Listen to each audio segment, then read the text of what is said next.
Nico, yo al final como persona del mundo del tenis, considero que tú tenías un gran potencial de tenis.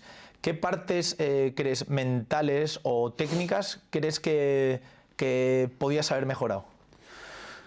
Bueno, mentalmente muchas cosas. Yo mentalmente al final... O sea, que para haber dado un paso más, que también es difícil porque ya hasta estar 9 del mundo, pero que hubiese evolucionado más como jugador. Mira, ¿Qué crees que te hubiera faltado? Yo al final siempre soy una persona que con el paso de los años he intentado ver las cosas de la manera más positiva posible, ¿vale? He hecho cosas que no tenía que haber hecho, es obvio, de las cuales no me arrepiento porque me han enseñado a ser la persona que soy a día de hoy. Probablemente si me dicen que voy a ser la persona que soy a día de hoy, las volvería a hacer. Sé que se entienda lo que quiero decir, ¿eh? Sí, no, yo te entiendo. Me han enseñado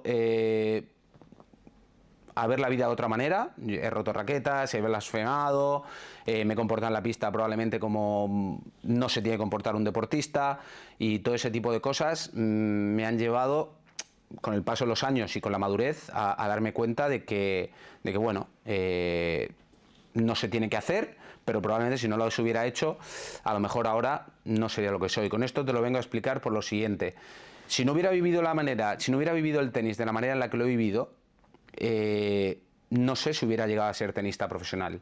Y lo digo, al final yo era como dos personas. El Nico que estaba dentro de la pista era un Nico muy agresivo, un Nico que intentaba llevar la iniciativa del punto siempre, un Nico que tenía mucho carácter, un Nico que le daba igual lo que hubiera al otro lado de la pista, él solo que iba por la victoria, y un Nico fuera de la pista que era mucho más íntimo, extrovertido, pero muy amigo de sus amigos, muy cercano a la gente que él consideraba que era o que son sus amigos.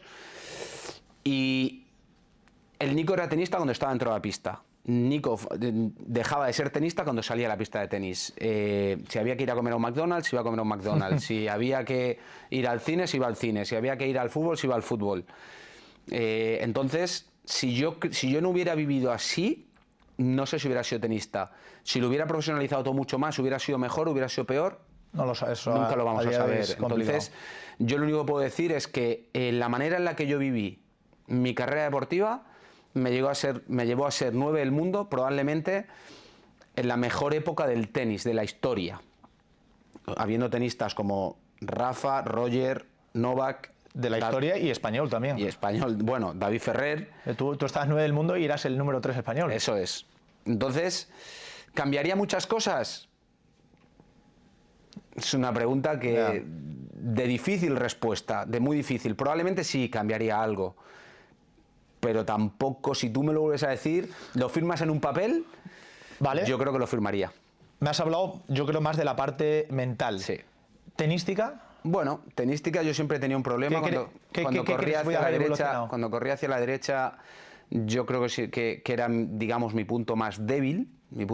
Porque yo solo pensaba que, como era un tenista tan agresivo que solo intentaba buscar ganadores, pues intentaba buscar el golpe ganador desde cualquier posición, y muchas veces pues había situaciones en la que no era la adecuada, y el juego en la red pues no era mi fuerte, a pesar de tener grandes tiros que me podían llevar a tener una volea fácil o cerrar el punto de una manera cómoda.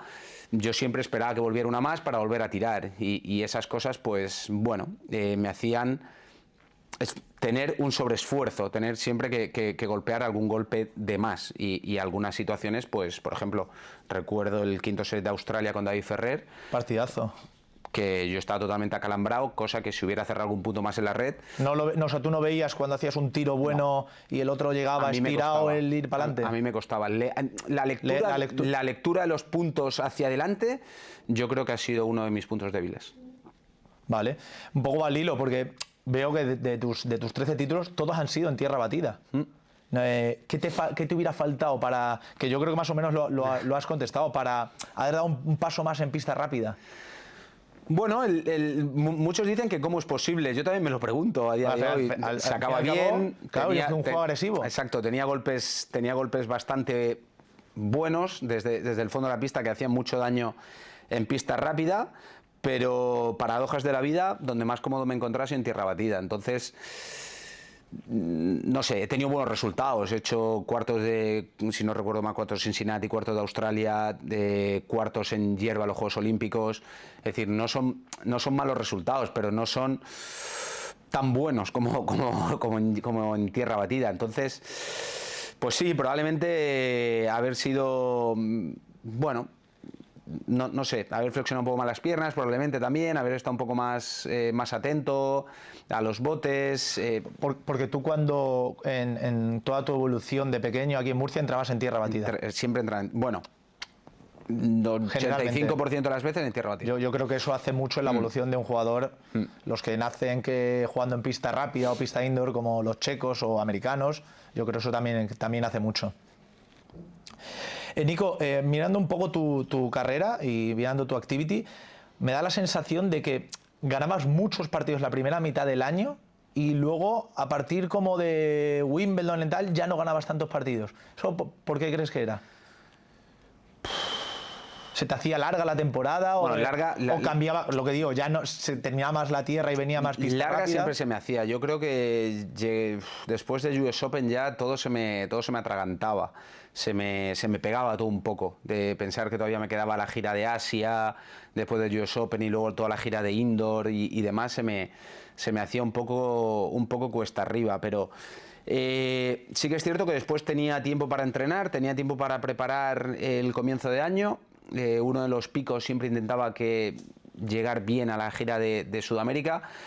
Siempre ganabas ahí. Siempre he traído títulos, siempre que he ido he traído títulos. Entonces,